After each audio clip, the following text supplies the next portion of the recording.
just invite you to go within with me now as we move into a moment of meditation. I invite you to surrender yourselves to this moment, this time, right here, right now.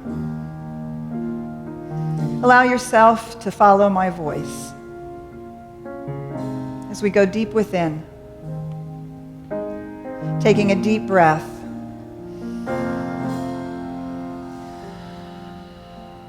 Simply becoming aware in this moment. I just invite you to become aware of your own life. Today, the life that you have, the things that you do, the people in your life, what's going on, where you've been, right up until this moment, right here, right now.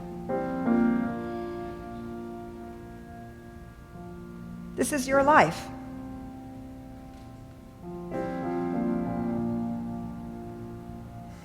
And so as we breathe into this moment where we simply look without judgment, just with deep acceptance at our lives, I invite you to take a moment and notice the roles that you play in your life.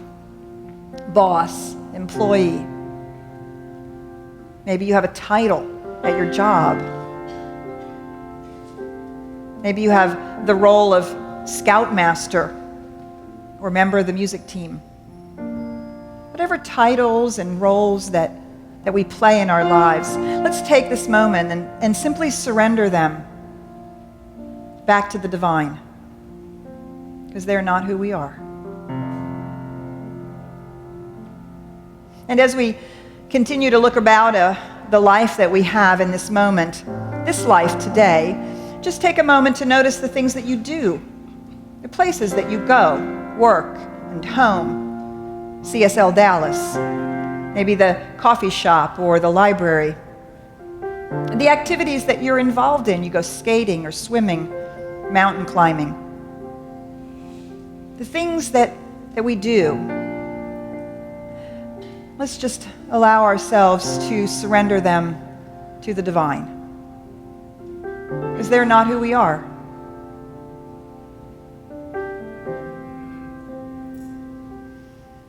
And in this next breath, notice the people in our lives, the friends, the acquaintances, the people that we work with or that we see regularly, our family, our loved ones, our child, our spouse, our partner, our beloved, all the people in our lives.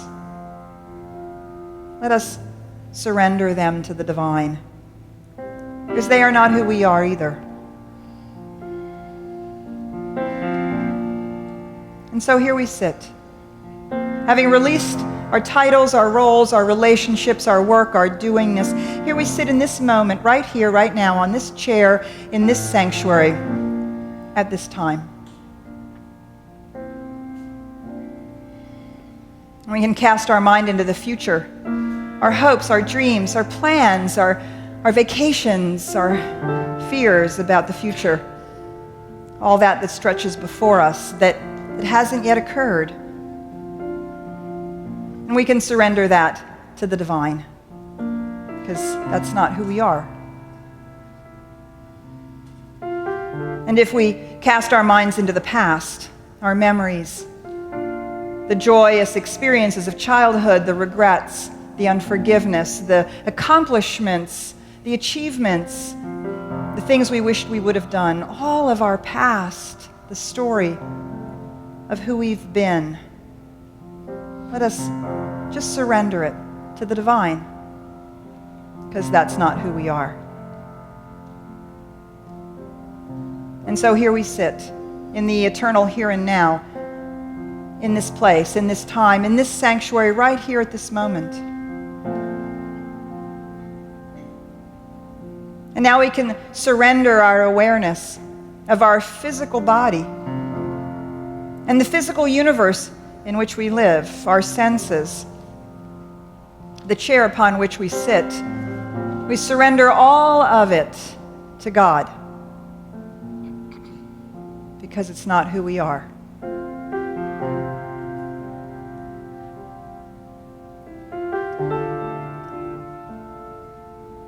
And here we are. The I that I am.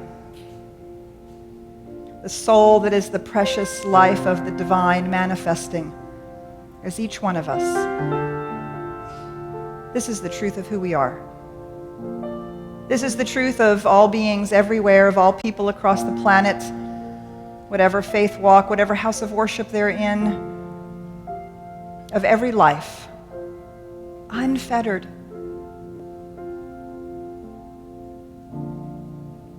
Here we are.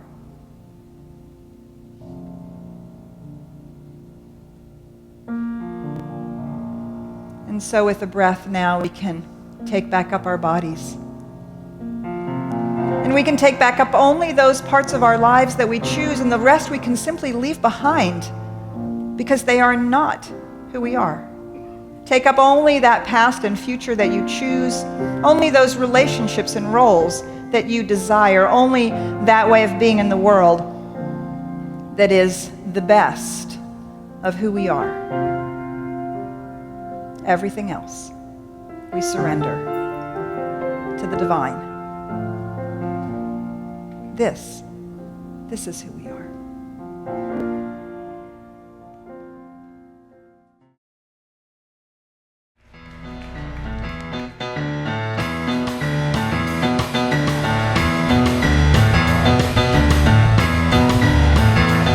You know the night destroys the day, the night defies the day. Try to run, try to hide, break on through to the other side, break on through to the other side, break on through to the other side.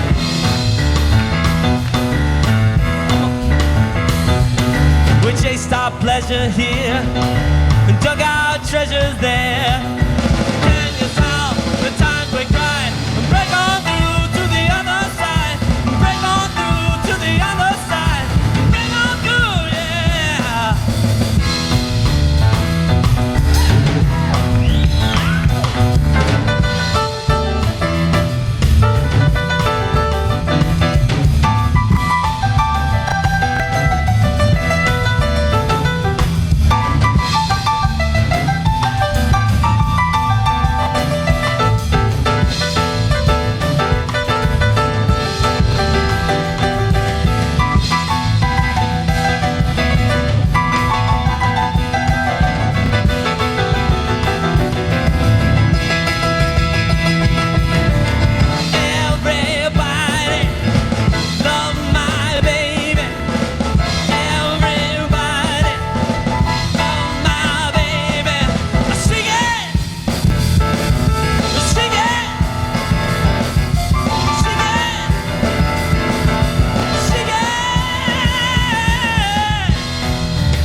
In your arms, a country in your eyes, arms of chain, eyes that lie.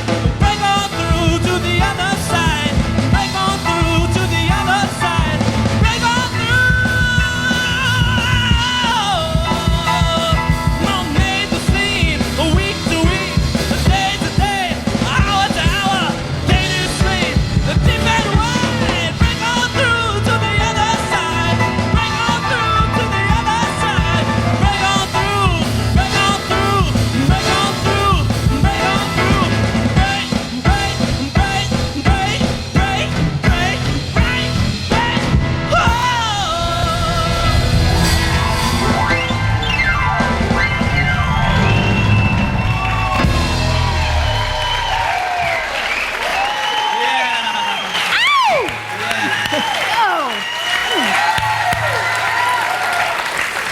Okay, so clearly we are busting loose over what is church music. Uh-oh. I'm vibrating. Woo! Phew! I am vibrating. My mic is vibrating. Yeah, break on through to the other side. The monitor's just a tad too loud, Dustin. Yes. Willie's having trouble hearing, so it's just a little too loud. Thank you. Very good. Sorry. How's that? Is that better? Woo! Oh, that's much better for me. Oh my gosh. Break on through to the other side. So we are busting loose. We are busting loose. Beliefs. What are these beliefs? Where do they come from? How are they installed? How do we get them? Why do we have them? It's very annoying, I know. Very annoying. So, in reflecting on this, I was raised in Tennessee, the Nashville and the Memphis area, and quite proud of my Southern roots. Amen. Do I hear amen? Right. And I grew up with that, Southern pride. And then as I got into the profession that I was in and traveled about the country, I started traveling all over this country, and I started to discover that there was a belief out there that as soon as I opened my mouth and had a Southern accent, my IQ went down 100 points. Who knew? I didn't. But what was interesting about that is it only took a few times, and I actually started to go, I need to change my Southern accent. I started practicing the enunciation and pronunciation of words. Instead of saying umbrella, I'd go, I have to practice again. Umbrella, umbrella. Or poem, let's read a poem. Poem? Poem. Poem. And then one day it hit me. So that was me internally. And then one day I was watching a news story, and there was a gentleman from the South about to be interviewed, and the moment he opened his mouth and spoke, I went, well, his IQ just dropped 100 points. Yeah. It's amazing how easily we can pull them on. So when I first came to the South, I was invited to all kinds of concerts. Let's go to a concert. Let's go to Poor David's Pub. Let's go to Billy Bob's. Let's go here. Let's go there. And I would see the posters of the people, and I would think, oh no, I can't go to a concert with those people. I've, first of all, never heard of them. Plus, they all have short hair. Okay, I know I'm dating myself. However, I know that only people with long hair actually really know how to do good music, evidenced Andrew this morning. Yes, the longer his hair grows, I'm certain the better his music's going to be. Until I actually went to some of these shows and I thought, wait a minute. Wow, these people are doing good music and they have short hair. What's up with that? So JD shares one with us that I wanted to share with everybody as well. And get to it here. And it's these programs that are running, and perhaps we have no idea how they got installed, when they got installed, or that they're installed at all. So he shared, one day at 6 in the morning, I was getting ready to go to the airport. My wife came running out the front door. I looked up and she was wearing pajamas. Something inside me started to boil. I jumped out of the car and shouted at her for being inappropriately dressed. Why did you shout at her? What were you feeling? She was embarrassing me in front of the driver, or so I thought at the time. What happened next? When I got into the car, I was really angry. My blood was boiling, my ears were hot, my face flushed. I was mortified that Marianne had left the house in her pajamas. Then I realized it was a defining moment, and it was like a punch in the gut. I saw how much I hurt her, the face I loved, the woman who traveled halfway around the world to be with me, gave birth to my children, this woman who's done nothing but love me. Basically, I felt like a real shit. I had to read it. That's when I began my deep yoga breathing and tried to get back into the moment, into the pain in my throat and the suitcase of emotions that was making every cell in my body tremble. Then what? Suddenly I saw an image. I was in my childhood home. I walked through the front door in the middle of the afternoon with my friends, and I saw my mom. She was standing there in her pajamas, and I was completely mortified. I could feel the stares of my friends burning holes in the back of my head. What does this story reveal to you?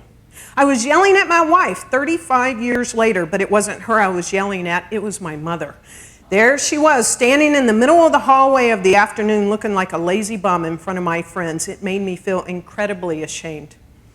Why did this happen? Meaning, what caused this Mom PJ program to kick in?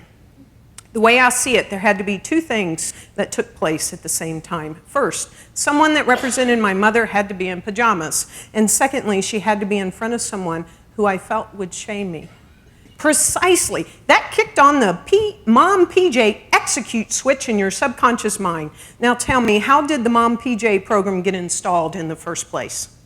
I have actually thought about that a great deal, and again, I'm not sure, but what I feel took place is that my system had a shock to it. A shock? What do you mean?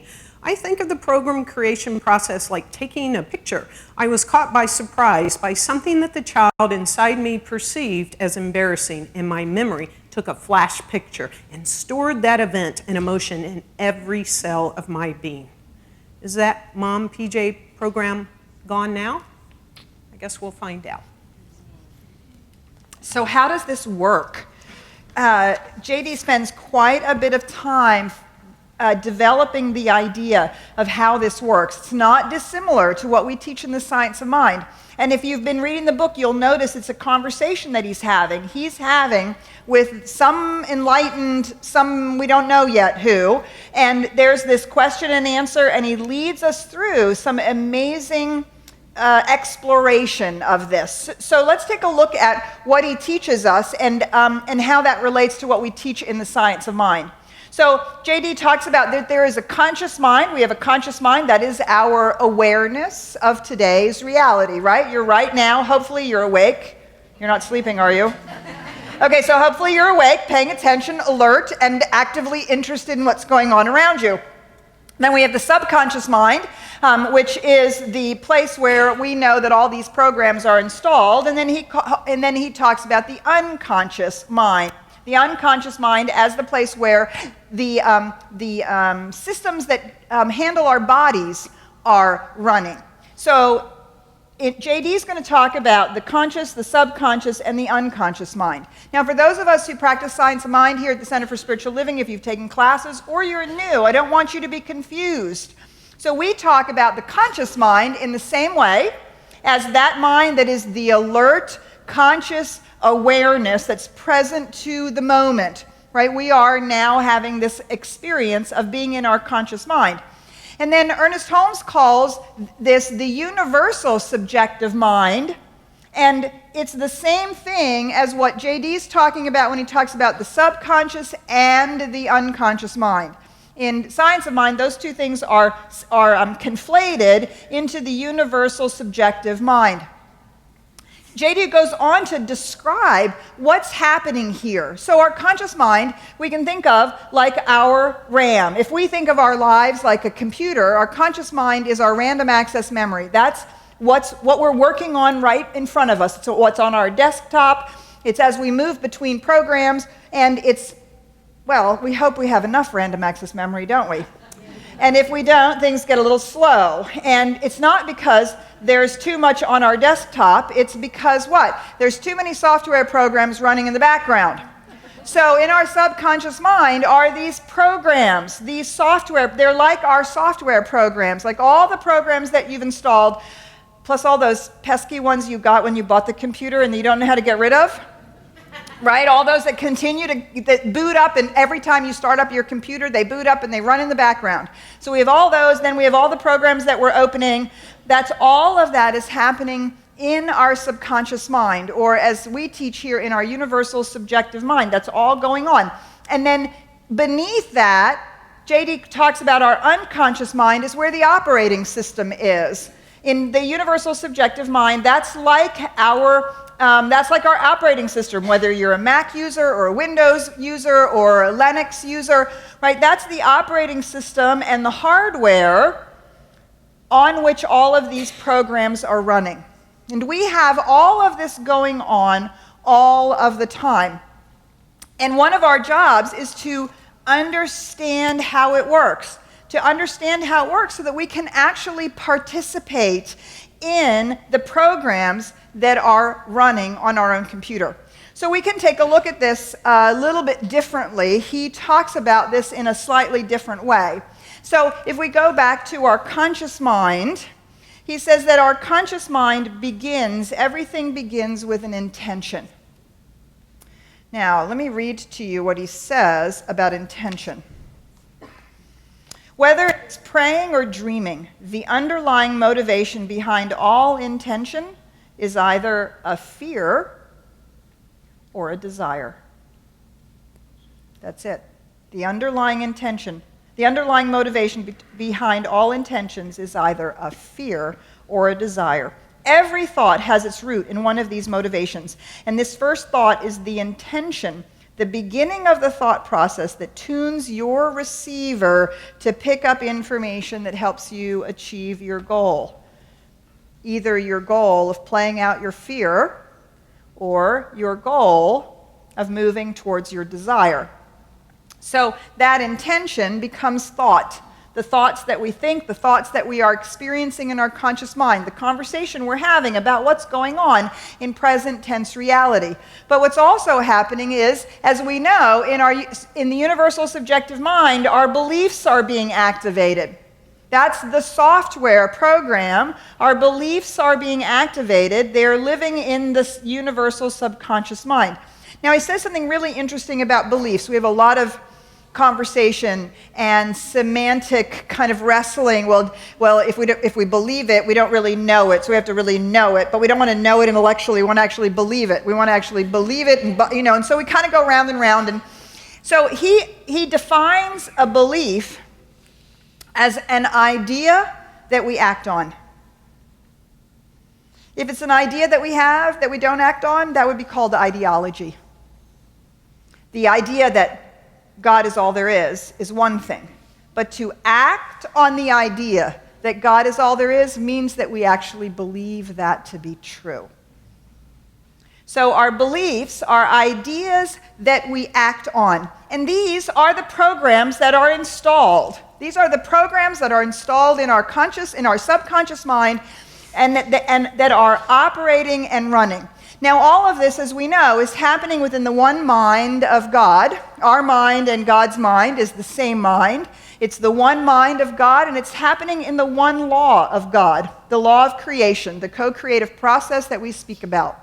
And so these programs are operating in the universal subjective mind. They're operating in the one law of God. And what are they doing? They are producing the demonstrations in our own lives. Good, bad, or indifferent. This cycle, do you see how this cycle is? It's not our thoughts and our intentions that produce the demonstration. It is this whole circle that comes through. It's actually the programs that are running in the background that produce the demonstration. So, what do we do about that? How do we change that? How do we shift that? How do we open ourselves up to a new idea? And J.D. says, just as we teach in the science of mind, that inspiration comes from the one mind. It is as we move out of our human separation, this illusion that we're shattering, as we move out of that and move into the spiritual truth of who we are, we actually experience our demonstrations differently. He says this, I told you that you are always receiving inspiration, information, and inspired thought, but you are not always paying attention. The answer to your question why you receive some inspiration and not others is your intention. If your conscious intention is to solve a problem or achieve a goal, your receiver will pick up the answer. You see, you will open that channel for inspiration when we are motivated by desire to move forward in a new direction. We open that channel for inspiration. When we are motivated by fear, we don't. And then what's manifesting? The demonstrations in our lives, the programs that are running in the background.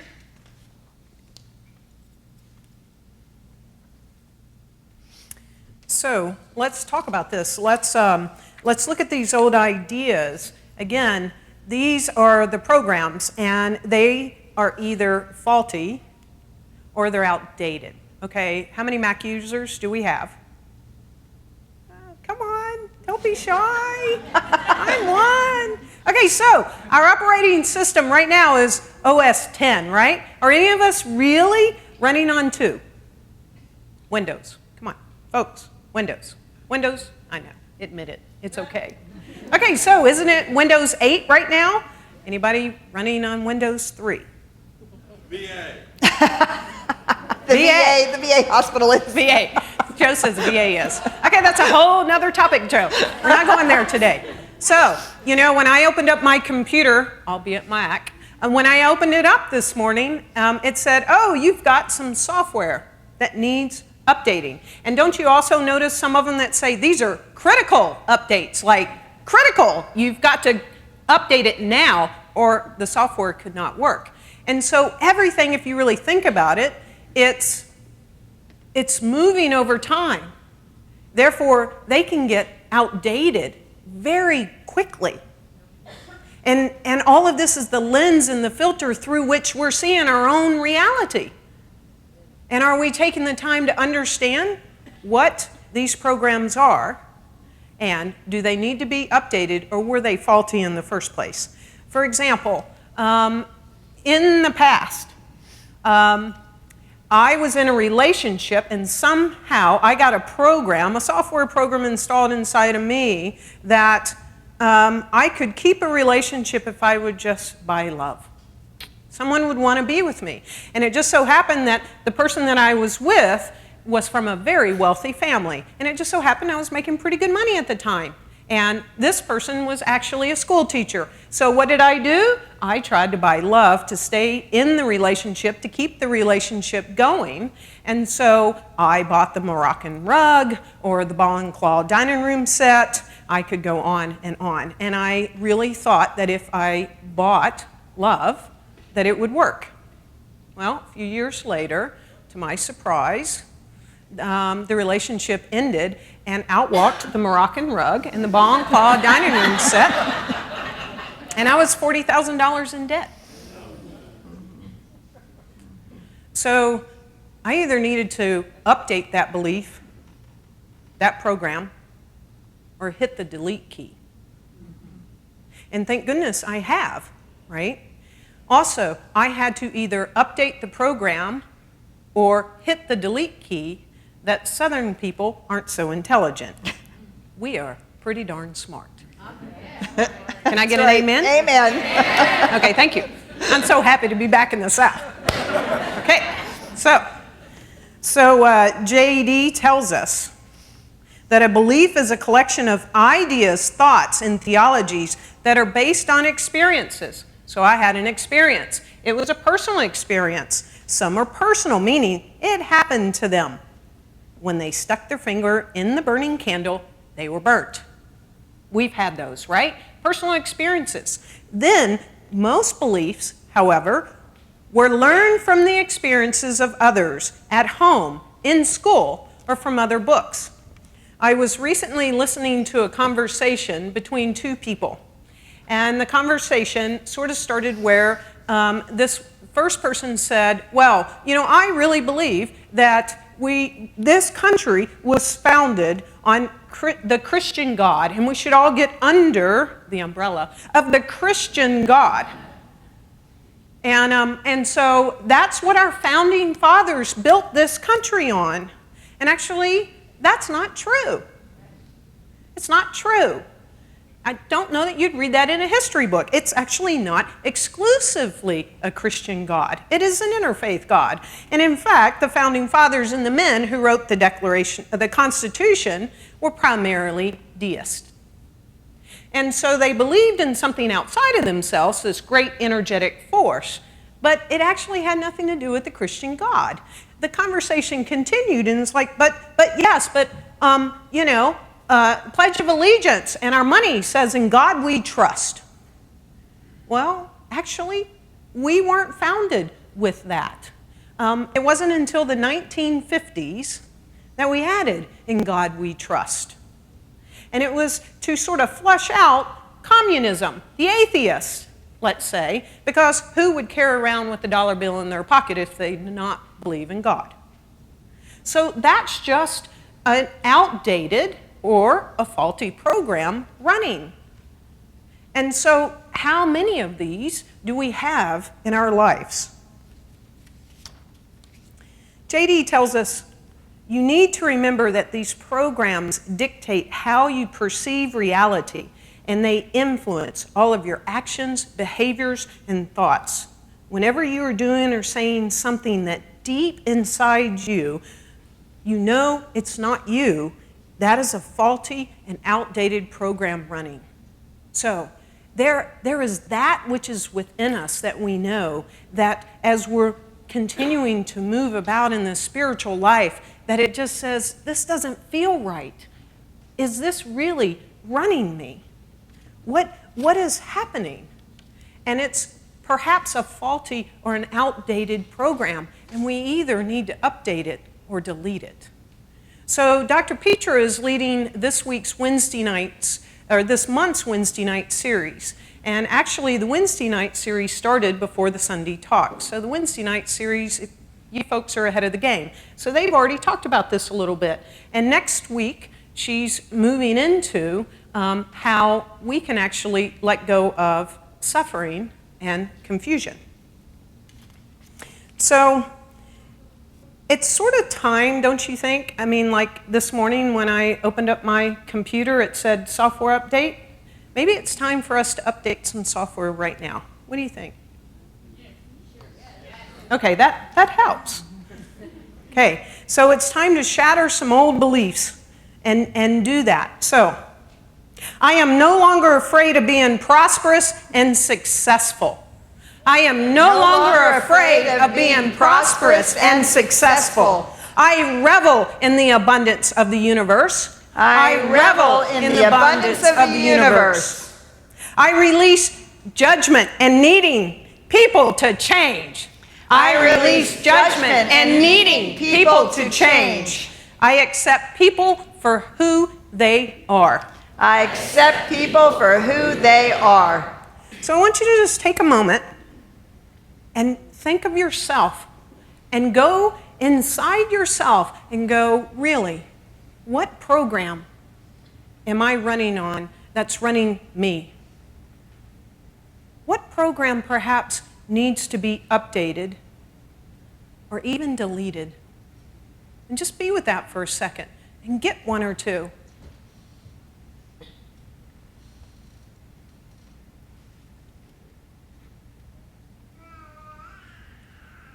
Got it. Right on cue. You got some? Got one? So take the program that just came to you. I cannot tell you some that were shared. They were so powerful at the first service. People were like, oh my goodness, I didn't know that I was running on this program. And so just like we just did, you can take that and turn it into an affirmation, a positive way in which we are each moving forward together in this life. So with that, turn to a neighbor and you each share what it is and affirm what you are no longer going to let run you. This would be your point to talk to each other and share.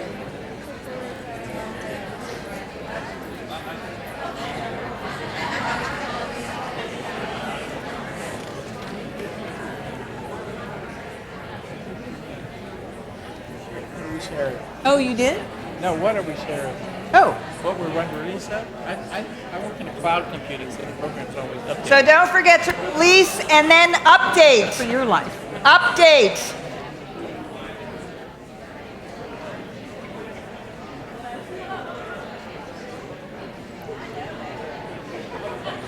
All right, when you've installed your new program, come on back to the room.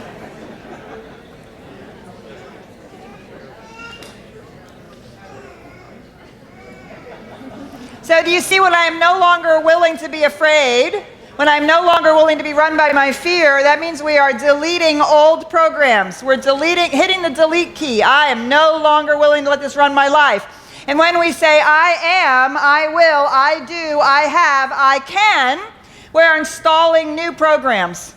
Every time we do that, we are installing new programs. Now, it is really this easy. But you have to keep moving with it. You have to keep working with it and keep installing and installing and installing. We call it overwriting. You got to overwrite the old program sometimes and keep hitting that delete key. This is what we're doing. We're busting loose. We're breaking free, shattering the illusions of the human experience. That's what we're doing all month. And we're starting with these faulty, outdated programs, these human constructs that we have about who we are and about how life operates, and how much they hold us back from being who we are and giving the gift that we are, that we came here to be. So we're busting loose, we're breaking through all of those so that we can really experience the true freedom that we celebrate on the 4th of July. Ernest Holmes says this: the divine plan is one of freedom. Bondage is not God-ordained. Freedom is the birthright of every living soul. All instinctively feel this. The truth points to freedom under law. Thus, the inherent nature of each is forever seeking to express itself in terms of freedom. We shall do well to listen to this inner voice, for it tells us of a life wonderful in its scope, of a love beyond our fondest dreams, of a freedom the soul craves. And so when we allow ourselves to be released from these limiting programs, do you see we're released from the bondage of outdated ideas? There's only one way to worship God. There's only one way to be. There's only one way to have an experience of life. We're supposed to show up in certain boxes and certain ways to be. You see, when we really say that we live in a country of freedom, it is the freedom to be all of who we are. And if you'll remember from the very beginning, from our meditation, all of who we are is not a label, it's not a title, it's not a job, it's not a relationship, it's not even our bodies. All of who we are is the soul that we came here to be. And as we discover our own freedom, and we see that freedom in each other, do you see? We meet heart to heart, soul to soul, and we see truth, and we speak truth, and we are truth revealed. That is the shattering of the illusions of fear, of separation, of not enoughness, of all of those things that keep us small and separated. We're going to spend all month shattering those illusions that we can truly break free into the truth of who we are. Woohoo! Thank you very much. And on that, let us pray. Let's take that woohoo right on inside. Breathe in that we are a soul. We are the soul of the divine made manifest as the individualized expression of God that each one of us is. We are life flinging itself out into the cosmos of creation, expressing and experiencing itself as you, as me, as all people, as every person, everywhere, on every place, in every country, every house of worship,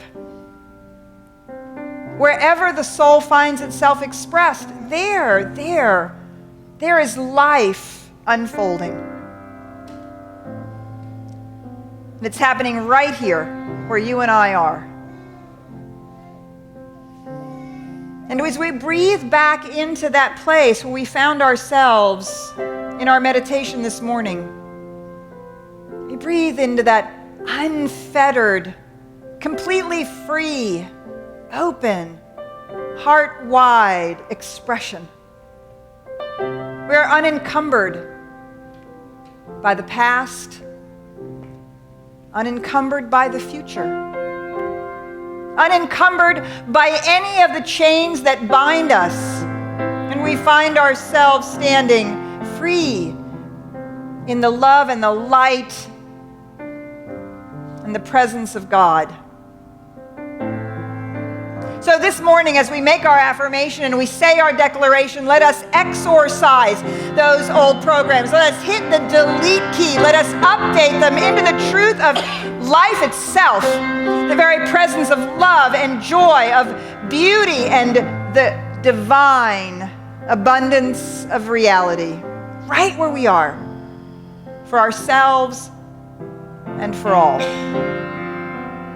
And as we allow this truth to be the program that we install deeply, deeply into our minds, accepting it to be true, we know that we are blessed by profound demonstrations, and we become a blessing wherever we go. We demonstrate freedom, love, abundance, truth, joy. We manifest the glory of God. And so it is.